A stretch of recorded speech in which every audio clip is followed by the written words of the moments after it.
सभी प्यारे साथियों को, आप सभी प्यारे साथियों का स्वागत है स्टडी फॉर रोजगार चैनल पर। ठीक है, और आपका ये जो चैनल है स्टडी फॉर रोजगार, मैं आपको बता दूं ये आपका नया चैनल है और इसी चैनल पर मैं ऑलरेडी आपको भारत के संवैधानिक विकास की यानी कि वीडियो अपलोड कर चुका हूं, है ना। तो जिस भी प्यारे साथी ने उस वीडियो को नहीं देखा है तो एक बार जाकर के आप डिटेल में उस वीडियो को देख सकते हैं।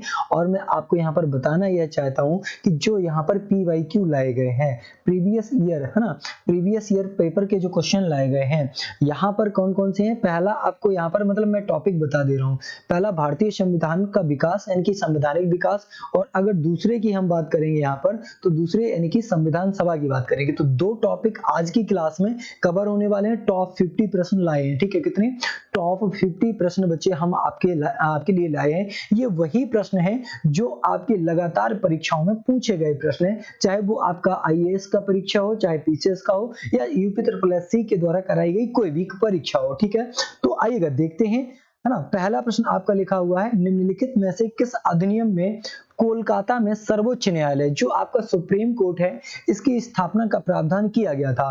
तो बच्चा इसका सही आंसर आपका यहाँ पर हो जाएगा 1773 का रेगुलेटिंग एक्ट। मैं आपको यहाँ पर बता दूं कि जो 1773 है रेगुलेटिंग एक्ट, इसके तहत सुप्रीम कोर्ट की स्थापना करी गई और जो सुप्रीम कोर्ट स्थापित किया गया यह आपका 1774 में सुप्रीम कोर्ट आपका स्थापित किया गया, है ना। कब? 1774 में। और यही सुप्रीम कोर्ट आपका 28 जनवरी, कब? 28 जनवरी 1950 को आपका कहां पर? दिल्ली में स्थापित किया गया। कहां पर? इसी सुप्रीम कोर्ट को आपका कहां पर? दिल्ली में स्थापित किया गया, है ना, सुप्रीम कोर्ट। और सुप्रीम कोर्ट का अगर मैं आर्टिकल बताऊं तो वर्तमान में बच्चे जो आपका संविधान है इसमें आर्टिकल संख्या 124 में भारतीय सुप्रीम कोर्ट की बात करी गई है। सुप्रीम कोर्ट जो आपका होता है ये सर्वोच्च अदालत होती है, यानी कि इसके खिलाफ में आप कहीं भी अपील दायर नहीं कर सकते हैं। हालांकि बात ये है आपकी, अगर मैं बात करूं 1937 की, 1937 में इसे बच्चे इससे पहले से फेडरल कोर्ट के नाम से जाना जाता था। किस नाम से?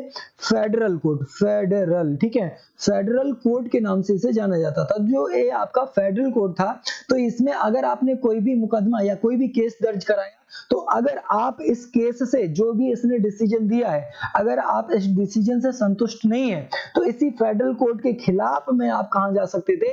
तो ब्रिटेन के कोर्ट में आप जा सकते थे। लेकिन जब से ये फेडरल कोर्ट के बाद में सुप्रीम कोर्ट बना है तो सुप्रीम कोर्ट आपका भारत का कोर्ट है और इसके खिलाफ में आप कहीं भी नहीं जा सकते, यानी कि इसका जो निर्णय है ये सर्वोपरि निर्णय आपका होता है। और इसके बच्चे आपके 3 मुख्य न्यायाधीश बनाए गए थे, सॉरी, इसका एक मुख्य न्यायाधीश बनाया गया था और 3 अन्य न्यायाधीश थे। ठीक है, तो जो एक मुख्य न्यायाधीश था ये सर एलिजा एम्पे को बनाया गया था। किसे? Sir Elijah Impey. ठीक है, ये नाम याद रखिएगा, एलिजा एम्पे। ठीक है, एम्पे। मेरी राइटिंग हो सकता है कि बच्चे आपको थोड़ा सा समझ में कम आ रहा हो, लेकिन मैं प्रयास कर रहा हूं धीरे धीरे अपनी राइटिंग भी संभाल लूंगा। ठीक है, और तीनों की अगर मैं बात करूं, जैसे यहाँ पर बच्चा पहला है आपका जॉन हाइड। ठीक है, कौन है? पहला है आपका जॉन हाइड। ठीक है, जॉन हाइड, है ना, कोई चीज आप हाइड कर देते हो वही जॉन हाइड। और दूसरा है बच्चे आपका चैम्बर्स, रॉबर्ट चैम्बर्स। ठीक है, रॉबर्ट चैम्बर्स। ठीक है, चैम्बर्स। ठीक है, इनके हालांकि नाम आपको ओनली एलिजा एम्पे याद रखना है, लेकिन अगर फिर भी डेप्थ में पूछा जाता है तो आपको ये 3 नाम याद रखने हैं। और तीसरे की अगर बच्चे हम बात करेंगे तो आपका लिमेस्टर है ना, लॉर्ड लिमेस्टर। ठीक है, ये नाम थोड़ा सा अटपटा है, लिमेस्टर। ठीक है, लिमेस्टर। ठीक है, इतना आप याद रखिएगा। बाद में कि इसका जो सही आंसर है वो आपका यहाँ पर हो चुका है। हम बढ़ेंगे बच्चे अपने अगले प्रश्न की ओर और अगला प्रश्न देखते हैं आपका क्या लिखा हुआ है। देखिएगा क्वेश्चन, और मैं आपको बता दूं ये अगर आपने प्रैक्टिस पूर्णतः कर ली 50 क्वेश्चन की, हम आपसे बच्चे गारंटी देते हैं कि जब भी आप परीक्षा में बैठे होंगे, अगर आपके भारतीय संविधान के विकास से अगर प्रश्न आएगा तो इसी के अंदर से प्रश्न आएगा, संविधान सभा से प्रश्न फंसेगा तो इसी के अंदर से प्रश्न फंसेगा। ये मेरी गारंटी है, यह स्टडी फॉर रोजगार चैनल की गारंटी है, ये वादा करते हैं आपसे। ठीक है, चलिएगा देखिएगा क्वेश्चन क्या लिखा है। किस अधिनियम द्वारा ब्रिटिश संसद ने चाय और चीन के साथ व्यापार को छोड़कर ईस्ट इंडिया कंपनी के मतलब कंपनी के भारत के साथ व्यापारिक एकाधिकार को क्या कर दिया था, समाप्त कर दिया था, बंद कर दिया था। तो ऑप्शन लिखा हुआ 1813 का चार्टर, 1833 का चार्टर, 1853 का चार्टर या फिर 1873 का। ठीक है, तो 1873 के चार्टर का तो कोई मतलब ही नहीं बनता है। सही आंसर आपका यहाँ पर क्या हो जाएगा, option number A will be correct answer. 1813 का आपका चार्टर अधिनियम यहाँ पर आपका हो जाएगा। ठीक है, ये आपका बिल्कुल सही आंसर है। इसी कानून ने भारत में कंपनी के व्यापारिक एकाधिकार को समाप्त कर दिया था।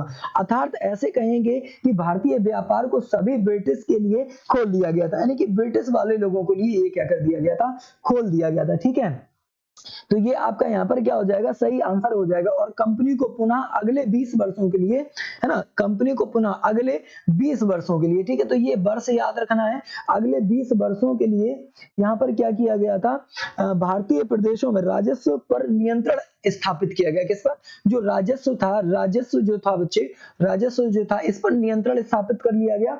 और यहीं पर ईसाई मिशनरी जो थी, ठीक है, ईसाई धर्म तो आया था ना बच्चे, ईसाई जो मिशनरी थी, ठीक है, इनको धर्म प्रचार करने के लिए पूर्णतः अनुमति दे दी गई थी। ठीक है, तो ये आपके यहाँ पर क्या हो जाएंगे, सही आंसर आपके यहाँ पर हो जाएंगे। और यहाँ पर 1 लाख रुपया, है ना, 1 लाख रुपया ये वार्षिक धनराशि का जो आपका था, इसको शिक्षा के लिए मतलब दे दिया गया। तो 1813 का अधिनियम के तहत बच्चे जो एजुकेशन थी उस समय की, है ना, जो एजुकेशन उस समय की थी, है ना, एजुकेशन उस समय की थी, इसमें बच्चे इसको कितना फंड दिया गया, तो 1 लाख रुपया इसको दिया गया। ठीक है, तो ये आपके क्या हो जाएंगे, सही आंसर। अगले प्रश्न की ओर बढ़ेंगे।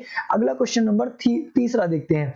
लिखा है निम्नलिखित में से किस अधिनियम के अंतर्गत भारतीय संविधान, ठीक है, यहाँ पर क्या हो जाएगा बालक, है ना, तो यहाँ पर समझने का प्रयास करें। यहाँ पर हो जाएगा भारतीय विधान परिषद। ठीक है, भारतीय विधान परिषद को बजट पर बहस करने की शक्ति, यानी कि पहले ये जो विधान परिषद थी ये बजट पर बहस नहीं कर सकती थी, तो यहाँ पर बताइएगा किसके तहत ये आपको यानी कि पावर मिल जाती है। ठीक है, तो पहला लिखा हुआ है आपका भारतीय परिषद अधिनियम 1861, फिर लिखा है भारतीय परिषद अधिनियम 1892, फिर लिखा है 1919।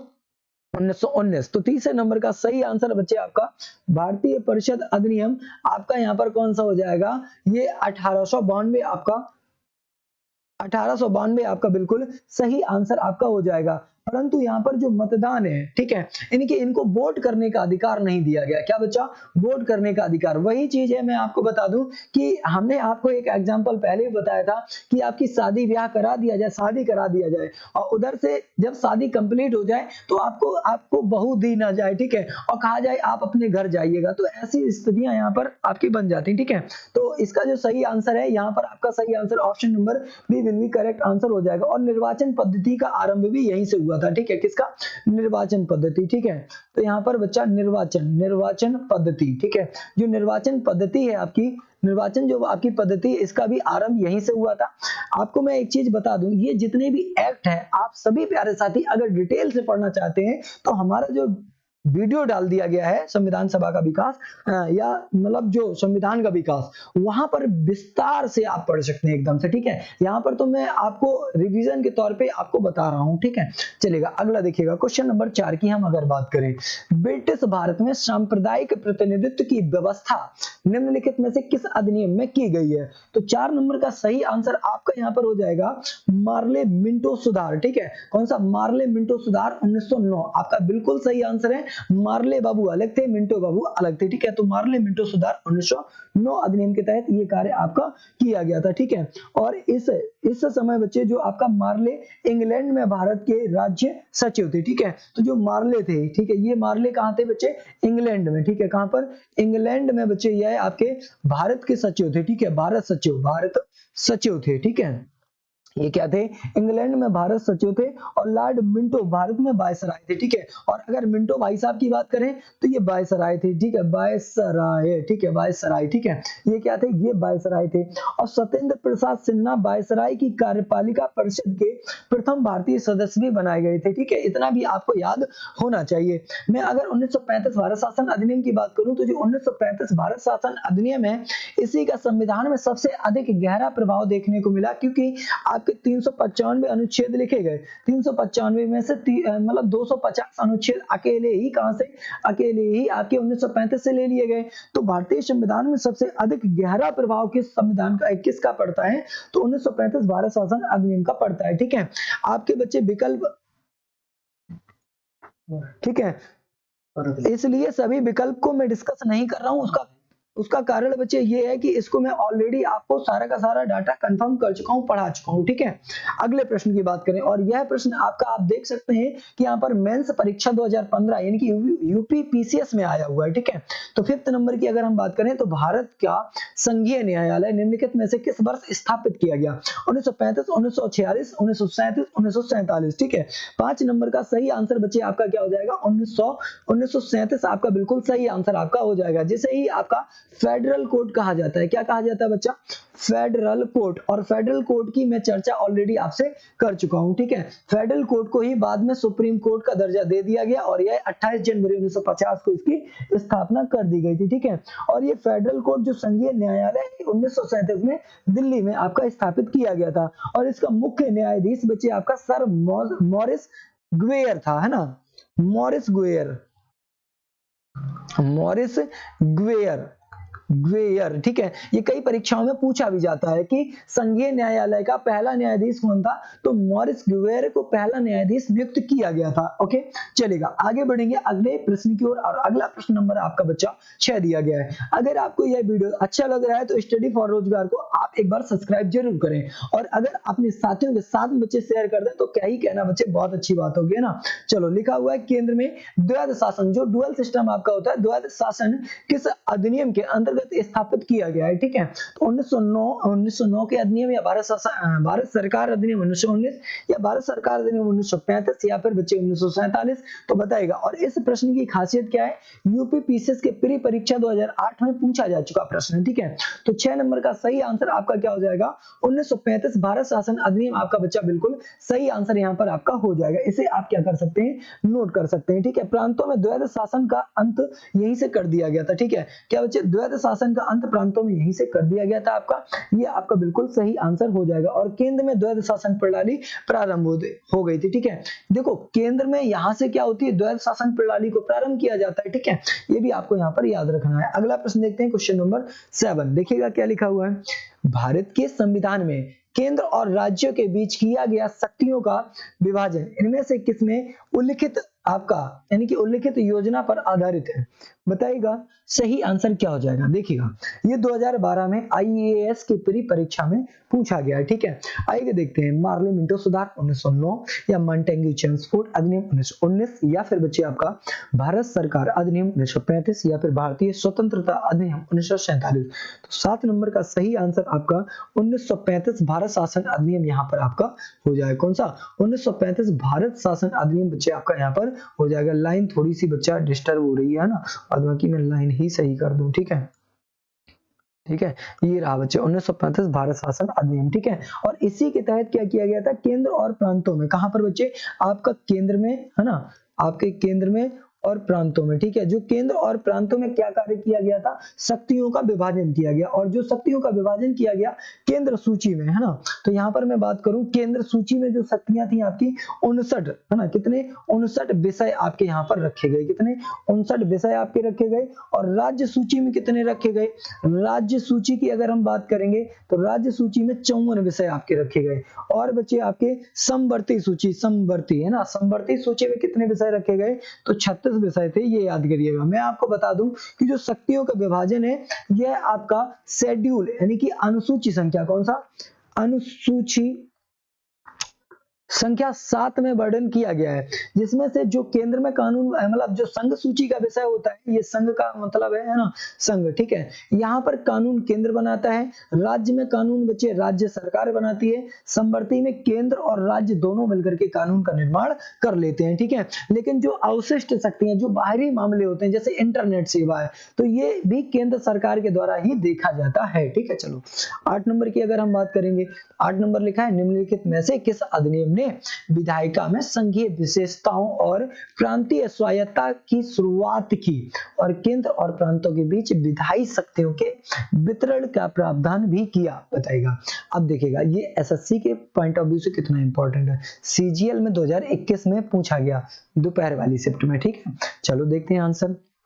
1858 है, 1935 है, 1919 है, 1909 अधिनियम है, ठीक है। तो 8 नंबर का 1935 भारत शासन अधिनियम आपका बच्चा क्या हो जाएगा, बिल्कुल सही आंसर आपका हो जाएगा। और इसके बारे में मैं डिटेल जानकारी आपको दे चुका हूं, एक बार हमारे उस वीडियो को आप जरूर देखें, ठीक है। आगे बढ़ते हैं अपने अगले प्रश्न की ओर। क्वेश्चन नंबर 9 देखिएगा क्या कहता है। कैबिनेट मिशन योजना के अंतर्गत संविधान निर्माण परिषद में प्रत्येक प्रांत को आवंटित सदस्य संख्या निर्धारित करने के लिए एक प्रतिनिधि कितनी जनसंख्या के अनुपात में था, ठीक है। तो आपको मैं बता दूं कि देखिएगा 10 लाख कितने बच्चे, 10 लाख की जनसंख्या पर एक प्रतिनिधि को चुना गया। प्रतिनिधि क्या होता है, जनता के द्वारा चुना गया प्रतिनिधि आपका ये होता है, ठीक है। तो 10 लाख की जनसंख्या पर एक प्रतिनिधि चुना गया। Option number B will be correct answer, ये आपका यहाँ पर हो जाएगा। मैं आपको यहीं पर बच्चे और भी चीजें बताने का प्रयास करता हूँ। ये जो आपके चुनाव हुए थे, ये जो आपके चुनाव हुए थे, ये अप्रत्यक्ष हुए थे। कैसे, इनडायरेक्ट, अप्रत्यक्ष है ना, इनडायरेक्ट। इनडायरेक्ट का मतलब है जहां पर आपको डायरेक्ट वोट करने का अधिकार ना हो, उसे इनडायरेक्ट वोटिंग कहा जाता है। अब जैसे जो राष्ट्रपति का जो चुनाव होता है, क्या वहां पर आप डायरेक्ट वोट कर सकते हैं, नहीं कर सकते। तो आपके परिप्रेक्ष्य में राष्ट्रपति का चुनाव कैसा हो जाएगा, अप्रत्यक्ष। वैसे अगर इसकी पद्धति की हम बात करें तो अनुपातिक प्रतिनिधित्व की एकल मत संक्रमणीय पद्धति ये बच्चे आपके यहाँ पर होती है, जिसे आप याद रखेंगे, ठीक है, चलेगा। और डायरेक्ट वोट में आपको डायरेक्ट मतदान करने का अधिकार होता है, ये आपके यहाँ पर हो चुका है सही आंसर। और यहीं पर मैं बता दूं जो कैबिनेट मिशन थी, ठीक है, कैबिनेट मिशन था पहला, तो इसका मुख्य उद्देश्य है ना, मैं मुख्य उद्देश्य की बात करूं जरा, मुख्य उद्देश्य की, मुख्य उद्देश्य, तो इसका मुख्य उद्देश्य था पहला संविधान सभा का निर्माण करना।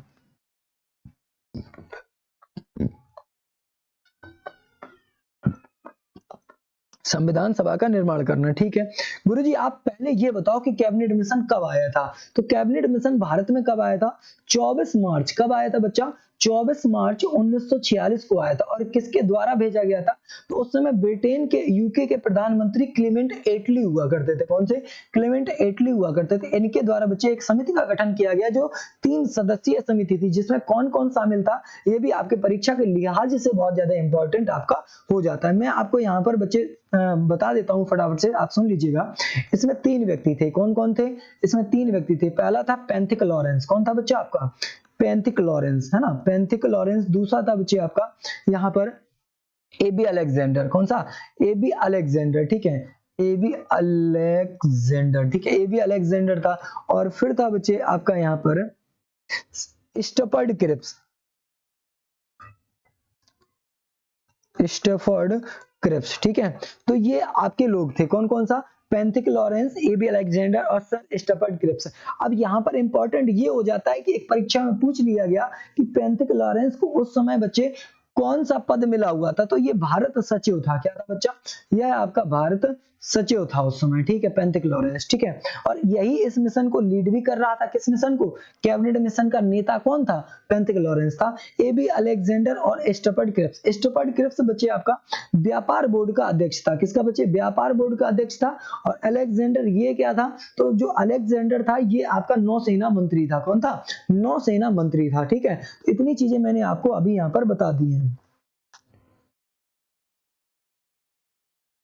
ठीक है। और सभी ऑप्शंस को मैं इस तरीके से बच्चे आपको मतलब डिटेल में वैसे करने का तो प्रयास कर ही रहा हूं। दूसरी चीज, आपके बार बार इसी तरीके से ऑप्शन देखने को मिल रहे हैं, इसलिए मैं ज्यादा ऑप्शन डिस्कस नहीं कर रहा हूं, फिर भी आपको यहाँ पर पूर्णतः बताने का प्रयास कर रहा हूं, ठीक है। इसका मुख्य उद्देश्य संविधान सभा का निर्माण करना। दूसरा इसका गौण उद्देश्य और पूछा जाता है। गौण इसका उद्देश्य क्या था, तो भारत का विभाजन। क्या था बच्चा, भारत का विभाजन, है ना, भारत का विभाजन इसका क्या था, यह इसका गौण उद्देश्य था, ठीक है। और 10 लाख की जनसंख्या पर एक प्रतिनिधि चुना जाएगा। चुनाव कैसे होंगे, अप्रत्यक्ष होंगे। तो सारी चीजें आपने यहाँ पर बच्चा देख ली, ठीक है। हम आगे बढ़ेंगे अपने अगले प्रश्न नंबर की ओर। और अगला क्वेश्चन नंबर बच्चे आपका 10 देखिएगा क्या लिखा है।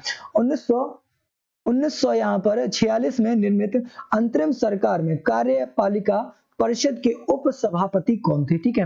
अब यहाँ पर बाबू उप सभापति की बात कर रहा है, तो उप सभापति आपके यहाँ पर कौन हो जाएंगे, जवाहरलाल नेहरू, यानी कि JL नेहरू भाई साहब आपके हो जाएंगे, ठीक है, जवाहरलाल नेहरू। IAS प्री परीक्षा 1995 में यह आपका प्रश्न परीक्षा में पूछा गया है। अगर मैं आपको यहाँ पर बात करूं जो अंतिम सरकार थी, ठीक है, इसका यहाँ पर जवाहरलाल नेहरू होगा। और जवाहरलाल नेहरू ने ही बच्चे आपका 1928 में, ठीक है, 1928 में एक पार्टी बनी हुई थी जिसका नाम था नेहरू समिति। कौन सी? नेहरू समिति, ठीक है। कौन सी समिति थी? नेहरू समिति थी, ठीक है। ये नेहरू समिति के क्या थे? सचिव भी थे, ठीक है, सचिव, है ना। नेहरू समिति के ये सचिव थे। और अगर इसका अध्यक्ष पूछा जाए नेहरू समिति का, तो इसके अध्यक्ष इनके पिताजी मोतीलाल नेहरू थे, ठीक है। मोतीलाल नेहरू इनके पिताजी इसके क्या थे? अध्यक्ष थे, ठीक है। तो मैं ज्यादा डिटेल में नहीं जाऊंगा और आगे बढ़ूंगा, है ना, अब अपने अगले प्रश्न की ओर, ठीक है। और देखते हैं कि अगला प्रश्न आपका बच्चे यहाँ पर क्या दिया गया है, ठीक है। अगला प्रश्न देखिए भैया क्या लिखा है। क्वेश्चन नंबर 11 लिखा हुआ है, निम्नलिखित में से कौन सा अगस्त 1946 में गठित प्रथम अंतरिम सरकार जो राष्ट्रीय सरकार है, इसमें कोई मतलब इसमें सदस्य शामिल नहीं था? Siraj Gopalachari, doctor Rajendra Prasad, doctor S Radhakrishnan या जगजीवन राम भाई साहब, ठीक है। तो सही आंसर आपका एस राधाकृष्णन, आपके यहाँ पर सही आंसर आपके option number C will be correct answer आपका यहाँ पर हो जाएगा। इसे आप यहाँ पर आंसर कर लीजिएगा, ठीक है, चलेगा। इसमें कोई ज्यादा डिटेल नहीं आपकी करनी है। हम आगे बढ़ेंगे अपने अगले प्रश्न की ओर और अगला प्रश्न देखते हैं क्या लिखा हुआ है। प्रश्न लिखा हुआ है बच्चे आपका 12th नंबर प्रश्न में देखिएगा क्या है। भारत के संविधान का प्रारूप तैयार करने वाली संविधान सभा के सदस्यों को अब डैश, अब देखो यहाँ पर फंसा देगा आपको। तो यहाँ पर डायरेक्ट नहीं पूछा गया है, लिखा है ब्रिटिश संसद द्वारा नामित किया गया था, फिर लिखा है गवर्नर जनरल द्वारा नामित किया गया था, लिखा विभिन्न प्रांतों की विधानसभाओं द्वारा चुना गया है, भारतीय राष्ट्रीय कांग्रेस और मुस्लिम लीग। देखो कांग्रेस और मुस्लिम लीग बच्चा ये भी सही नहीं हो सकता, क्योंकि दो ही पार्टियां थोड़ी नहीं थी भाई, दो पार्टियां बहुमत में थी, ये बात बिल्कुल सही है। क्योंकि कांग्रेस के अध्यक्ष उस समय बच्चे कौन थे? तो आपके यहाँ पर पंडित जवाहरलाल नेहरू। और मुस्लिम लीग को कौन हैंडल कर रहे थे? मोहम्मद अली जिन्ना हैंडल कर रहे थे, ठीक है। मोहम्मद अली जिन्ना मुस्लिम नहीं भाई साहब, एक हिंदू थे, ठीक है। चलो आगे देखते हैं। तो यहाँ पर जो सही आंसर हो जाएगा आपका विभिन्न प्रांतों की विधानसभाओं द्वारा चुना गया था। और इसका आप मुझे क्लियर जवाब जरूर दें कि मोहम्मद अली जिन्ना मुस्लिम थे या हिंदू थे, ठीक है। आंसर करिए कमेंट सेक्शन में, इसका आंसर आपको जरूर दूंगा, ठीक है, चलेगा। तो इसका सही आंसर ऑप्शन नंबर बच्चा आपका C answer will be correct answer आपका हो जाएगा। ओके चलेगा, आगे बढ़ते हैं। अगला भी आपका प्रश्न देखो क्या लिखा है। क्वेश्चन नंबर 13 संविधान सभा में आपका सदस्यों का निर्वाचन कैसे हुआ था, है ना। तो सीधे जनता द्वारा। भैया सीधे जनता द्वारा कहाँ हो जाएगा? ये तो डायरेक्ट वोटिंग हो जाएगी। फिर कैसी हो जाएगी? ये तो बच्चे आपकी डायरेक्ट वोटिंग हो जाएगी। तो डायरेक्ट तो नहीं हुआ था, है ना।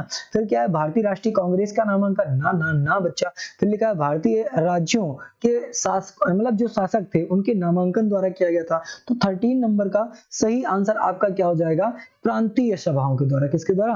प्रांतीय सभाओं के द्वारा आपका चुनाव किया गया था। मैं आपको बता दूं टोटल ऑफ यहाँ पर सीटें कितनी थी? 389, 389 सीटें थी, जिसमें से अगर मैं मोटी मोटा यहाँ पर बात करूं, है ना, तो आपकी यहाँ पर 292 सीटें। कितनी? 292 सीटें।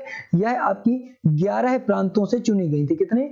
11 प्रांतों से बच्चे आपकी यहाँ पर 11 प्रांतों से चुनी गई थी। और यहाँ पर आपका मैं बात कर दूं कि 93 सीटें। कितनी? 93 सीटें जो थी आपकी, ये देसी रियासत से। कहां से? देसी रियासत से, देसी रियासत से। और आपकी यहां पर बच्चा 4 सीटें कमिश्नरी क्षेत्र से,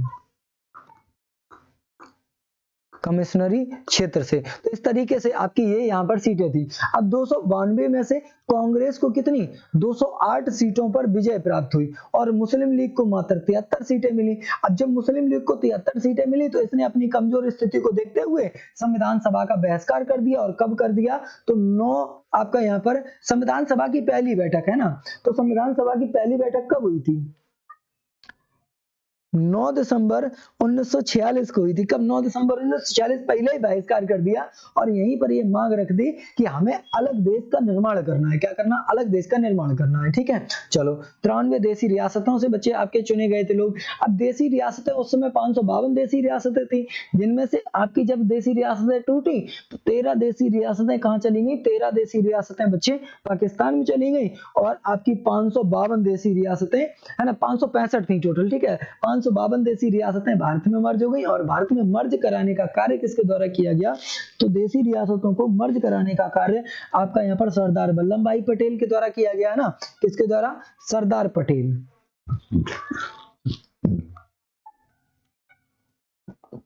भाई साहब कुछ चीजें आपकी गलत हो रही। गलत का मतलब ये है बच्चा कि यहाँ पर जो ये पेन टैब है ना, थोड़ा सा अलग ही प्रकार का है, राइटिंग बच्चा बिल्कुल भी नहीं आ रही, ठीक है। हम आपको बता दे रहे हैं, ठीक है। सरदार पटेल साहब हैं, सरदार, है ना भाई साहब, क्या हो रहा है ना, सरदार पटेल, ठीक है। इसके बाद में बीपी मेनन, कौन बच्चे, बीपी मेनन साहब, और फिर आपके लॉर्ड माउंटबेटन। तो 3 लोगों ने ये कार्य आपका किया हुआ था। किसने, बीपी मेनन, लॉर्ड माउंटबेटन, इन्होंने ये कार्य आपका किया हुआ था, ठीक है। ठीक है, तो इतनी चीजें आपको यहाँ पर पता होनी चाहिए। हम आगे बढ़ेंगे अपने अगले प्रश्न की ओर। क्वेश्चन नंबर 14 क्या दिया गया, संविधान सभा में चुने गए आपके स्थायी अध्यक्ष आपके डॉक्टर राजेंद्र प्रसाद साहब थे, ठीक है। इन्हें स्थायी अध्यक्ष कब चुना गया था, देखो संविधान सभा की 3 बैठकें याद रखो। पहली बैठक आपकी 9 दिसंबर 1946, दूसरी बैठक बाबू आपकी 11 दिसंबर, कब, 11 दिसंबर 1946, और तीसरी बैठक बाबू आपका 13 दिसंबर 1946। तो संविधान सभा की ये तीनों बैठकें आपको यहाँ पर क्या करनी है, तीनों बैठकें याद करनी है, ठीक है। अब पहली बैठक में आपके अस्थायी अध्यक्ष सच्चिदानंद सिन्हा को चुना गया था। दूसरी बैठक में बाबू क्या हुआ था, तो दूसरी बैठक में आपका जो स्थायी अध्यक्ष है डॉक्टर राजेंद्र प्रसाद साहब को चुना गया था। और पहली बैठक आपकी दिल्ली के पुस्तकालय भवन में हुई थी। ये प्रश्न आपका एक बार पूछा जा चुका है, ठीक है। हम तीसरी बैठक की अगर बात करेंगे बच्चे, और पहली बैठक में एक और चीज याद रखिएगा कि इसके स्थायी अध्यक्ष कौन थे। स्थायी अध्यक्ष आपने अभी सुना कि डॉक्टर राजेंद्र प्रसाद भाई साहब थे, ठीक है। भाई साहब तो कहना यार गलत है, बूढ़े होंगे बहुत ज्यादा, बूढ़े क्या, आप तो हैं भी नहीं, है ना, जी चलिएगा। तो यहाँ पर उपाध्यक्ष किसे चुना गया था, क्या बच्चा, उपाध्यक्ष किसे चुना गया था, तो उपाध्यक्ष की अगर हम बात करेंगे तो एच.सी. मुखर्जी को चुना गया था। और दूसरी बैठक में ही संवैधानिक सलाहकार बच्चे बी.एन. राव को चुना गया था। किसे, बी.एन. राव को। तो 3 बैठक याद करिएगा, कितनी, 3 बैठक याद करिएगा। 3 बैठक में आपका बच्चे क्या क्या है, 11 दिसंबर 1946 का बच्चे अध्यक्ष किसे चुना गया था, अध्यक्ष आपका राजेंद्र प्रसाद भाई साहब को चुना गया था, उपाध्यक्ष एस.सी. मुखर्जी को, और संवैधानिक सलाहकार बी.एन. राव को चुना गया था, ठीक है। 13 दिसंबर 1946 की बात करें, ये संविधान सभा की तीसरी बैठक है, ठीक है। क्या है, संविधान सभा की तीसरी बैठक। ये जो संविधान सभा की तीसरी बैठक है, इसमें बच्चा समझने का आप प्रयास करें कि यहाँ पर पीटी नेहरू को, किसको, पीटी नेहरू को, ठीक है। पीटी नेहरू, पंडित जवाहरलाल नेहरू को क्या किया गया, एक उद्देश्य प्रस्ताव इन्होंने पेश किया। कौन सा, उद्देश्य प्रस्ताव, ठीक है। उद्देश्य प्रस्ताव पेश किया। जो उद्देश्य प्रस्ताव पेश किया, ये आपका उद्देश्य प्रस्ताव 13 दिसंबर 1946 संविधान सभा की तीसरी बैठक में पेश हो जाता है, ठीक है गुरु जी, अच्छी बात है। लेकिन यही उद्देश्य प्रस्ताव पास कब होता है, तो यही उद्देश्य प्रस्ताव 22 जनवरी 1947 को स्वीकार किया जाता है। और जब ये स्वीकार किया जाता है तो यही वर्तमान में आपका प्रस्तावना का एक रूप है। किसका बच्चे, प्रस्तावना का यह एक वर्तमान में रूप बना हुआ है, ठीक है। तो राइटिंग पे नहीं जाना है, आपको नॉलेज गेन करनी है, ठीक है दोस्तों। चलेगा, आगे बढ़ते हैं। अगला देखिएगा, क्वेश्चन नंबर 15 है ना। क्वेश्चन नंबर 15 लिखा हुआ है, संविधान निर्मात्री सभा के अध्यक्ष कौन थे, ठीक है। तो संविधान निर्मात्री सभा के अध्यक्ष कौन थे, डॉक्टर राजेंद्र प्रसाद, श्री अय्यर, या डॉक्टर बी.आर. अम्बेडकर, पंडित जवाहरलाल नेहरू। और ये किस में पूछा गया, आपका उत्तराखंड यूडीए और एलडीए में आपका प्री परीक्षा में पूछा गया। 15 का सही आंसर डॉक्टर राजेंद्र प्रसाद आपका यहाँ पर हो जाएगा। Option number A will be correct answer आपका हो जाएगा। आगे बढ़िएगा, 16 नंबर आपका है, स्वतंत्र भारत के संविधान सभा के अध्यक्ष कौन थे। तो स्वतंत्र भारत के संविधान सभा के अध्यक्ष बच्चे आपके कौन थे, फटाफट से आंसर बताइएगा। तो यहाँ पर डॉक्टर राजेंद्र प्रसाद भाई साहब, ये आंसर आपके हो जाएंगे। बाबू इसमें सी ऑप्शन यहाँ दिया गया है, ठीक है, लेकिन इसका कोई मतलब नहीं बनता है, ठीक है। तो आपका सही आंसर ऑप्शन नंबर बी आपका यहाँ पर हो जाएगा, बिल्कुल सही आंसर, ओके। चलेगा, अगला देखो बाबू क्या लिखा हुआ, क्वेश्चन नंबर 17, भारतीय संविधान सभा की स्थापना। तो भारतीय संविधान सभा की स्थापना बच्चे आपकी 9 दिसंबर 1946 को आपकी करी गई थी। कब, 9 दिसंबर 1946, ठीक है। और जो 9 दिसंबर 1946 की डेट है, यही संविधान सभा की पहली बैठक भी करी जाती है। 26 नवंबर 1949 को बाबू क्या हुआ था, तो आपका जो संविधान है यह बनकर के तैयार हुआ था। क्या, संविधान बनकर के तैयार हुआ। और समय कितना लगा, तो 2 वर्ष 11 माह 18 दिन और बाबू आपका 2 घंटे, इतना समय लगा हुआ था, है ना। और संविधान को लिखा किसने था, तो प्रेम बिहारी नारायण रायजादा के द्वारा लिखा गया था। जो मूल प्रति थी सबसे पहले कहाँ प्रकाशित की गई, तो देहरादून में। कहाँ पर बच्चे, देहरादून में सबसे पहले इसकी मूल प्रति को प्रकाशित किया गया। और संविधान में चित्र किसके द्वारा बनाए गए थे, तो नंदलाल बोस के द्वारा बनाए गए थे और आपके व्यवहार मनोहर राम सिन्हा के द्वारा बनाए गए थे। किसके द्वारा, व्यवहार मनोहर राम सिन्हा के द्वारा बनाए गए थे। ठीक है, तो ये 26 नवंबर की डेट है। 26 नवंबर को ही बाबू क्या मनाया जाता है, संविधान दिवस मनाया जाता है ना। संविधान दिवस कब मनाया जाता है, 26 नवंबर को आपका संविधान दिवस या फिर विधि दिवस या कानून दिवस मनाया जाता है, जिसकी उद्घोषणा बच्चे 2015 को करी गई थी। 2015 को पहला संविधान दिवस मनाया गया था। इसकी उद्घोषणा 11 अक्टूबर 2015 को नरेंद्र दामोदर दास मोदी के द्वारा मुंबई के ग्राउंड से की गई थी। ठीक है, पीसीएस में पूछा जा चुका प्रश्न है। 18 नंबर के बच्चे अगर हम बात करेंगे तो 18 नंबर अगर हम बात करेंगे, 18 नंबर में बाबू आपका लिखा है भारतीय संविधान को बनाने हेतु भारतीय संविधान सभा की कुल कितने अधिवेशन हुए थे। तो कुल अधिवेशनों की अगर बच्चा हम बात करेंगे तो 18 नंबर में कितने, 12 अधिवेशन। ऐसे आप करेंगे बच्चा, 12 डायरेक्ट नहीं, 11 धन 1 बराबर 12। गुरुजी हमें तो गिनती आती है, आप ये अलग से क्यों बता रहे यार, बच्चा बताना पड़ेगा, समझो यार, है ना। तो ये अंतिम बैठक एक आपकी हुई थी जो आपकी 24 जनवरी 1950 को करी गई थी, है ना। संविधान सभा की अंतिम बैठक कब, 24 जनवरी 1950 को की गई थी। यह आपसे पूछा जा सकता है। संविधान सभा के बच्चे अंतिम सत्र कब हुआ, 24 जनवरी 1950 को आपका ये हुआ था। टोटल ऑफ बैठकें बच्चे आपकी कितनी थी, सॉरी टोटल ऑफ सत्र कितने थे, तो यहाँ पर 12 सत्र थे। अगर कुल बैठक की बात करें, किसकी कुल बैठक की बात करें कि कुल कितनी बैठकों के द्वारा ये कार्य किया गया था, कुल बैठकें, तो यहाँ पर 165 करेंगे, कितनी 165 बैठकें कुल आपकी हुई थी। ठीक है, जिसमें से 15 महिलाएं बच्ची आपकी शामिल थी। अगला देखिएगा 19 नंबर, भारत की संविधान सभा की अंतिम बैठक की सही तिथि क्या है, बताइएगा। सही तिथि को बताओ, है ना, क्या बताओ बच्चा, सही तिथि को। और किसकी, संविधान सभा की। तो बच्चा 19 नंबर का सही आंसर आपका यहाँ पर क्या हो जाएगा, 24 जनवरी 1950। क्या, 24 जनवरी 1950 हो जाएगा। ठीक है, आप इसे एक बार नोट करें। अगला देखिएगा 20 नंबर क्या है, भारतीय संविधान के निर्माण के समय संवैधानिक सलाहकार कौन थे, तो BN राव भाई साहब आपके संवैधानिक सलाहकार थे, जो आपके 11 दिसंबर 1946 को आपके बनाए गए थे। ठीक है, और ये संविधान सभा की बच्चे सेकेंड मीटिंग थी, दूसरी बैठक में ये आपके बच्चा बनाए गए थे। ठीक है, ओके, इतना हो गया। और जो डॉक्टर BR अम्बेडकर भाई साहब हैं, ये क्या थे, अरे यार बच्चा बेरवेर मतलब बेरवेर का मतलब देखो, हमारे यहाँ पर जो इटावा और ये डिस्ट्रिक्ट लगता है, बार बार को बेरवेर ही कहें। ठीक है, तो यहाँ पर जो डॉक्टर BR अम्बेडकर भाई साहब है ना, अब भाई साहब फिर से आ गया है ना, कोई बात नहीं। जो डॉक्टर BR अम्बेडकर साहब है, इनको बच्चे प्रारूप समिति का, किसका बच्चे, प्रारूप समिति, है ना, प्रारूप समिति। ठीक है, प्रारूप समिति। ठीक है, प्रारूप समिति का इन्हें क्या बनाया गया था, प्रारूप समिति का इन्हें अध्यक्ष बनाया गया था। ठीक है, और प्रारूप समिति में टोटल ऑफ सदस्यों की संख्या कितनी थी, तो टोटल ऑफ सदस्य यहाँ पर बच्चा 7 आपके प्रारूप समिति में सदस्य थे। ठीक है, अम्बेडकर आए मित्र मुंशी कृष्णा के साथ खेत पर, अभी ट्रिक के माध्यम से बाद में मैं आपको यहाँ पर बता भी दूंगा। ठीक है, चलिए आगे बढ़ते हैं। क्वेश्चन नंबर बच्चे 21। ठीक है, अब मैं थोड़ा सा फास्ट लेकर के चलूंगा क्योंकि ये सेशन बहुत ही लंबा चलने वाला है थोड़ा सा। ठीक है, लिखा हुआ भारतीय संविधान को संविधान सभा का अंगीकृत कब किया गया, तो संविधान सभा को अंगीकृत कब किया गया, 26 नवंबर 1949 को। कब बच्चे, 26 नवंबर 1949 को अंगीकृत किया गया। और यहीं पर बच्चे आपका भारतीय संविधान बनकर के तैयार हुआ और भारत देश में बच्चे आपका टोटल ऑफ 15 अनुच्छेद लागू कर दिए गए ऑन स्पॉट। ठीक है, इसीलिए कहा जाता है कि 26 नवंबर 1949 को भारत देश में संविधान को आंशिक रूप से लागू किया गया। कैसे, आंशिक रूप से। ठीक है, आंशिक रूप से बच्चे आपका संविधान को लागू किया गया था। ठीक है, चलो आगे बढ़ते हैं। 22 नंबर लिखा है भारतीय संविधान दिवस कब मनाया जाता है, 26 नवंबर को बच्चे आपका मनाया जाता है। 26 नवंबर को और भी दिवस आपके मनाए जाते हैं, आइएगा एक बार देखते हैं। पहला तो राष्ट्रीय दुग्ध दिवस, कौन सा, राष्ट्रीय दुग्ध दिवस, दूध, है ना,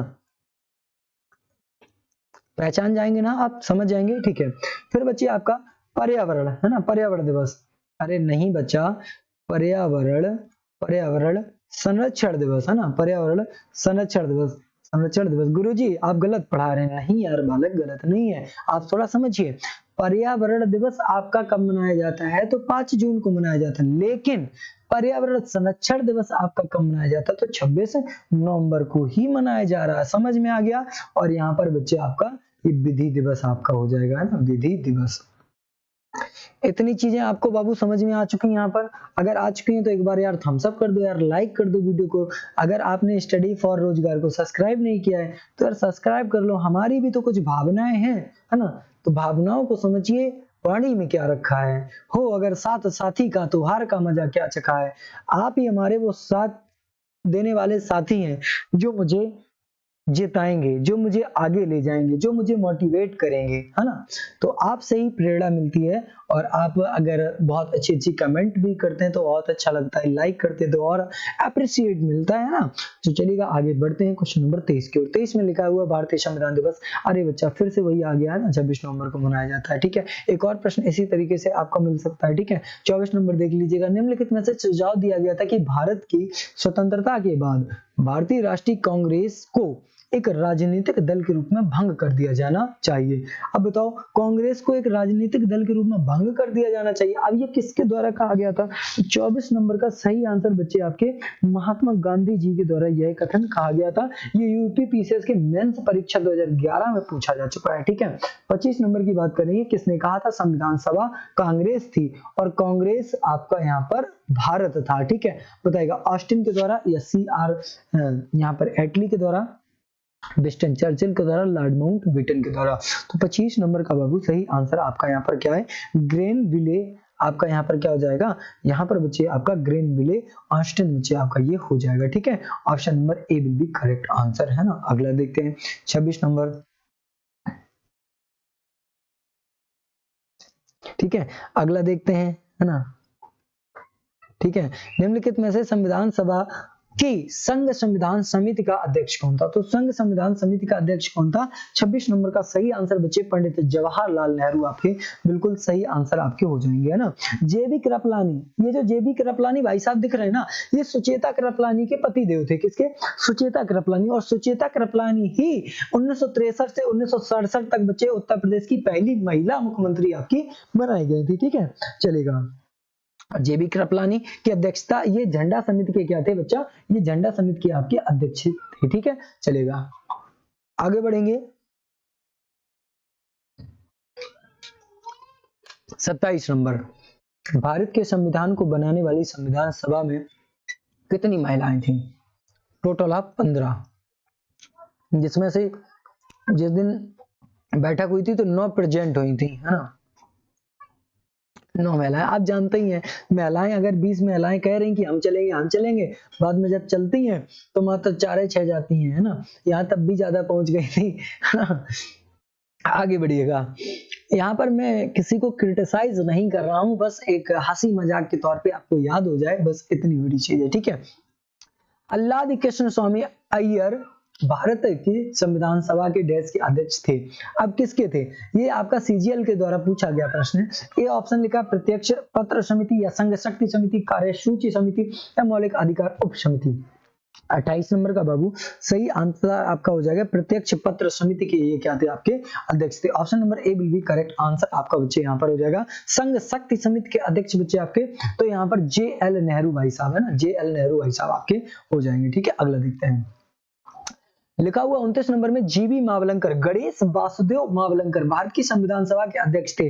मैं बता दूं, जो गणेश वासुदेव मावलंकर हैं ये पहले स्पीकर भी है ना, पहले स्पीकर, यानी कि पहले ये आपके लोकसभा अध्यक्ष भी बनाए जा चुके जीबी मावलंकर भाई साहब को। ठीक है, अरे आगे बढ़ते हैं, है ना। तो ये भी CGL में पूछा गया। अब इसका आंसर बता दो यार बच्चा, सही आंसर इसका 29 नंबर का क्या हो जाएगा? तो कार्यों पर समिति। ठीक है, यहाँ पर आपका यहाँ पर क्या हो जाएगा? Option number B will be correct answer आपका यहाँ पर हो जाएगा। आगे बढ़ेंगे अगले प्रश्न की ओर। क्वेश्चन नंबर 30, निम्नलिखित में से कौन 1946 में मद्रास निर्वाचन क्षेत्र से संविधान सभा का हिस्सा बने? है ना, CGL में पूछा गया मद्रास निर्वाचन क्षेत्र से संविधान सभा का हिस्सा किसे बनाया गया था? ठीक है, अम्मू स्वामीनाथनी को या हंसा, है ना, हंसा जीवराज मेहता को, या फिर बच्चे आपका कमला चौधरी या बेगम एजाज रसूल मैडम को। ठीक है, तो 30 नंबर का बाबू सही आंसर अम्मू स्वामी आपका यहाँ पर हो जाएगा ना। क्या हो जाएगा? Option number A will be correct answer आपका हो जाएगा।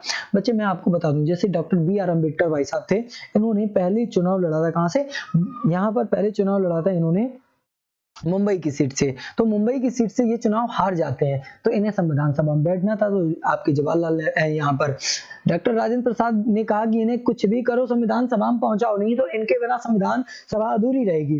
तो इन्हें फिर बच्चे बांग्ला की सीट से चुनाव लड़ने का मौका दिया गया, और जब बांग्ला की सीट से चुनाव लड़े लेकिन हारते हारते बच गए, ठीक है। लेकिन सपोर्ट कर दिया था मुस्लिम लीग पार्टी ने। जब मुस्लिम लीग ने सपोर्ट किया, जीत गए संविधान सभा में आराम से बैठ करके, मतलब पहुंच गए।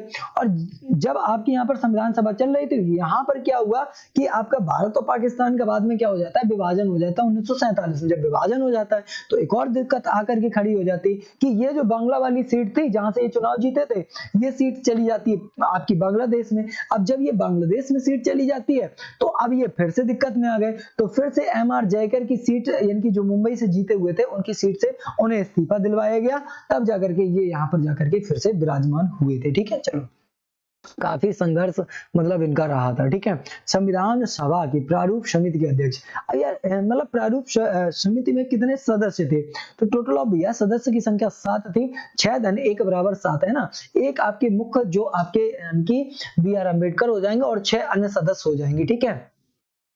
ओके, 6 अन्य सदस्य हो जाएंगे। और जो प्रारूप समिति है, इसका गठन आपका 29 अगस्त 1947 को किया गया था। कब? 29 अगस्त 1947 को आपका किया गया था। पहली बैठक बच्चे इसकी 30 अगस्त 1947 को करी गई थी। कब? 30 अगस्त 1947 को बच्चे इसकी मतलब बैठक करी गई थी। इसके अध्यक्ष बच्चे प्रारूप समिति को ही ड्राफ्टिंग कमेटी कहा जाता है, पांडुलिखन समिति कहा जाता है, या फिर बच्चे आपका कच्चा मसौदा कहा जाता है। क्या? कच्चा मसौदा भी कहा जाता है, ठीक है। आगे बढ़ेंगे अपने अगले प्रश्न नंबर की ओर। और अगला प्रश्न आपका 32 नंबर देखिएगा क्या दिया गया है। एमटीएस में बाबू पूछ लिया गया है ना, एमटीएस एसएससी कराती है ना। एमटीएस, भारत का संविधान हस्तलिखित है। कैसा? हस्तलिखित। तो आप सभी जानते हैं कि भारतीय संविधान हस्तलिखित है। इसे इटैलिक शैली में लिखा गया था। कैसे? इटैलिक, है ना। हाँ, इसे किस शैली में लिखा गया था बच्चा? तो इसे इटैलिक शैली में। अब मैं लिख करके ही थोड़ा सा आपको बताने का प्रयास करता हूं, ठीक है। इसे इटैलिक शैली में लिखा गया था, है ना। और किस भाषा में? तो इंग्लिश भाषा में इसे लिखा गया सबसे पहली बार, है ना।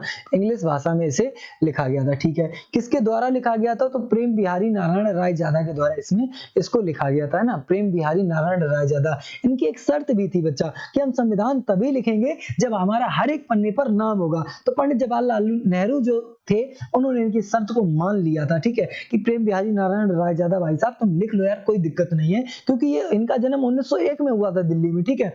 और ये उस समय के भारत में सबसे अच्छे कैलीग्राफिस्ट हुआ करते थे, यानी कि इनकी लेखनी सबसे तगड़ी थी भैया, है ना। तो इनसे ही भारतीय संविधान को लिखवाया गया। जब भारतीय संविधान लिख रहा था तो इसी में बच्चे आपके 2 वर्ष 11 माह 18 दिन और 2 घंटे का समय आपका लगा हुआ था, ठीक है। और जब संविधान लिख करके तैयार हुआ तो डेट थी आपकी 26 नवंबर 1949। इसे आप देख लीजिएगा, ठीक है। और यहां पर मैंने आपको 2 चीजें और बताई कि इसमें जब ये लिखा गया तो इसमें चित्र भी अंकित किए गए। और चित्र में 2 लोग आपके शामिल थे, मशहूर चित्रकार थे उस समय के। एक तो थे व्यवहार मनोहर राम सिन्हा और दूसरे थे बाबू आपके नंदलाल बोस। कौन थे? नंदलाल बोस। और जब सबसे पहली जो मतलब जो मूल प्रति थी कहां पर प्रकाशित की गई, ये इंपॉर्टेंट है बच्चे आपका। तो देहरादून में। कहां पर? देहरादून में बच्चे आपकी यह प्रकाशित की गई थी। कहां पर? देहरादून में ये आपकी प्रकाशित की गई थी, ठीक है। चलो आगे बढ़ते हैं। 33 नंबर की अगर बच्चा हम बात करते हैं, संविधान सभा के सदस्यों ने भारत के संविधान पर हस्ताक्षर किए। तो CHSL में बाबू ये आपका पूछा गया प्रश्न है, तो बताइएगा कब हस्ताक्षर किए थे। तो संविधान सभा की जो अंतिम मीटिंग हुई थी ना, 33 नंबर का सही आंसर क्या हो जाएगा? जो संविधान सभा की अंतिम मीटिंग हुई थी उसी मीटिंग में आपका ये कार्य किया गया था। तो कब हुई थी? 24 जनवरी 1950 को, ठीक है। कब? 24 जनवरी 1950 को ये कार्य किया गया था। ये आपका नहीं होगा, ठीक है। चलेगा, आगे बढ़ते हैं। 34 नंबर देखिए भैया, है ना। निम्नलिखित में से वर्ष में भारतीय राष्ट्रीय कांग्रेस ने संविधान सभा की मांग की। तो संविधान सभा की मांग बच्चे कब करेगी? 34 नंबर का सही आंसर 1934 ही हो जाएगा, है ना। 34 का आंसर 1934। किसने करी थी? M.N. रॉय के द्वारा, है ना। M.N. रॉय के द्वारा की गई थी, जिसे M.N. राव, ठीक है, जिसे मानवेंद्र राव बच्चे आपका कहा जाता है। और मैं आपको यहाँ पर ये स्पष्ट कर दूं कि जो आपका जो आपका यानी कि संविधान सभा की मांग थी, ठीक है, सबसे पहली बार किस पार्टी के द्वारा, ठीक है, तो यहाँ पर स्वराज पार्टी के द्वारा संविधान सभा की मांग करी गई थी। किसके द्वारा? स्वराज पार्टी के द्वारा संविधान सभा की बच्चे आपकी मांग करी गई थी। ठीक है, आगे बढ़ते हैं अगले प्रश्न की ओर। क्वेश्चन नंबर 35 आपका इंतजार कर रहा है, आप आंसर करिएगा बच्चा। निम्नलिखित सिद्धांतों के एक सेट को प्रस्तुत करने में मदद करता है जिस प्रदेश के सभी लोग जिस तरह से देश पर शासन करना चाहते हैं। भाई क्वेश्चन देखिए पूरा है ना, उसके आधार पर रूप से सहमत हो सकते हैं। तो बताइएगा, CHS साल में पूछा गया प्रश्न है संविधान, है ना, क्या हो जाएगा? संविधान। संविधान क्या होता है?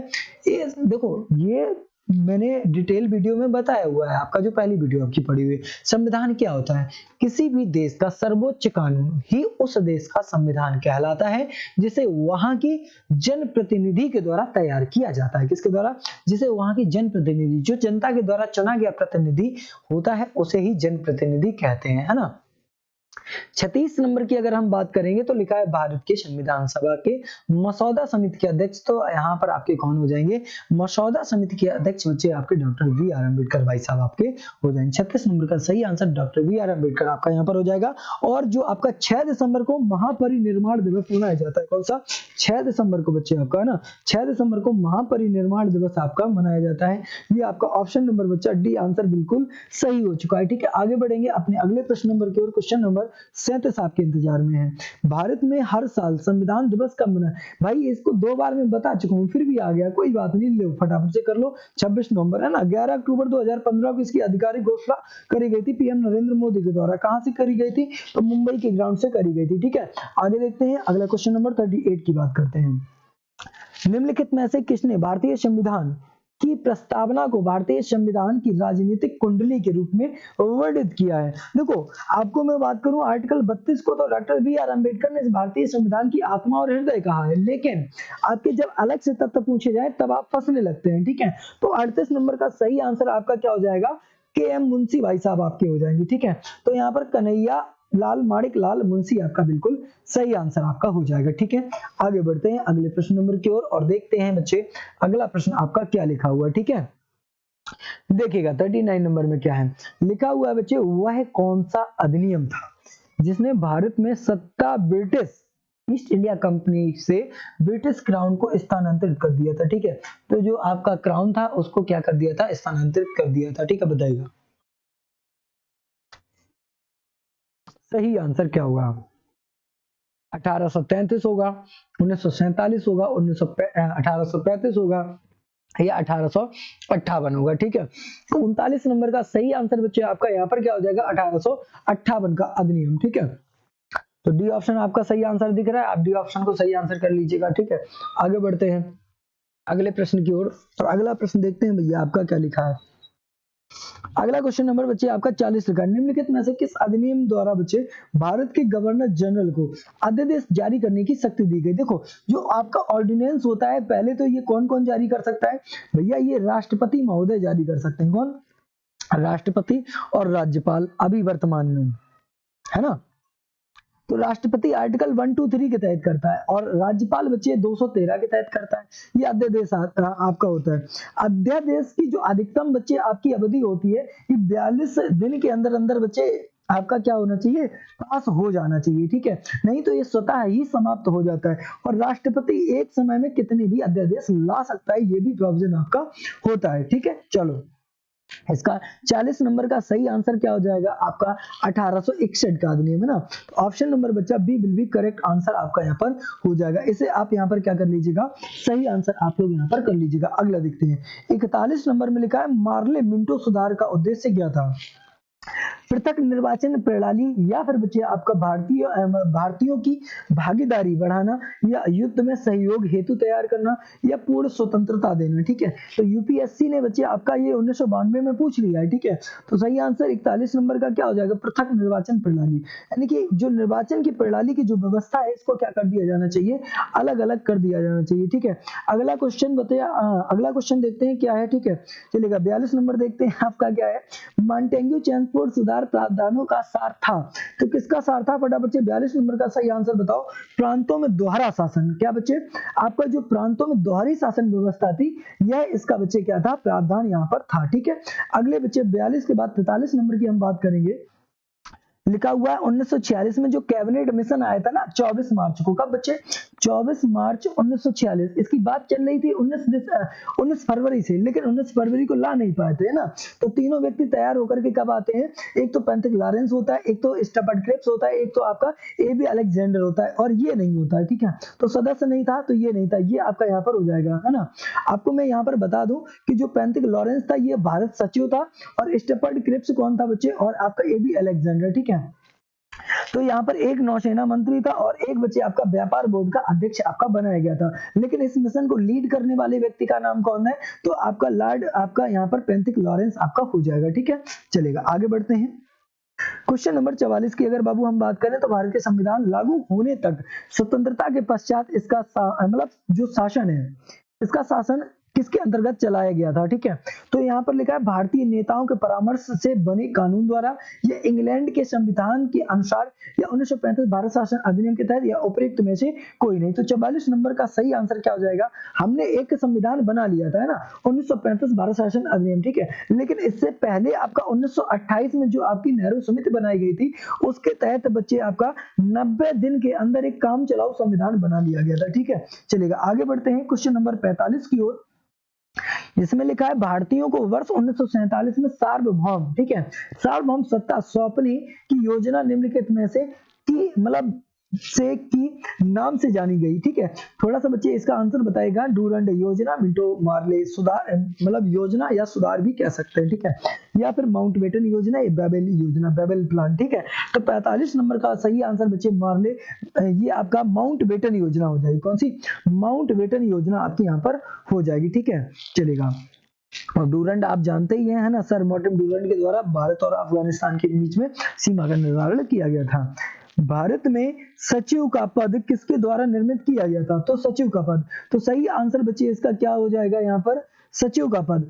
यहाँ पर देखिएगा, पहला ऑप्शन है 1909, फिर 1858, फिर 1861, 1919। ठीक है, तो 46 नंबर का सही आंसर 1858 आपका यहाँ पर हो जाएगा।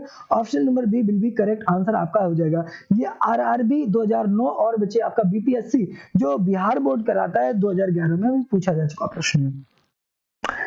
47 नंबर के बच्चे अगर हम बात करेंगे तो किस भारत शासन अधिनियम के तहत बच्चे पहली बार विधायिका में प्रतिनिधित्व को मंजूरी दी गई थी? भारत शासन अधिनियम बच्चे आपका भारत सरकार अधिनियम, ठीक है, 1858, या फिर बच्चे भारत सरकार अधिनियम 1909, या फिर 1919 या 1935। एसएससी 2017 में पूछा जा चुका प्रश्न है। तो 47 नंबर का सही आंसर 1909 आपका यहाँ पर बिल्कुल सही आंसर हो जाएगा, ऑप्शन नंबर बी। ठीक है, आगे बढ़ते हैं अगले प्रश्न की ओर।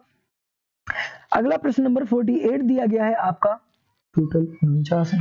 ठीक है, अगला दिया गया है भारत शासन अधिनियम 1935 द्वारा बच्चे स्थापित संघ में अवशिष्ट शक्तियां किसके द्वारा दी गई थी?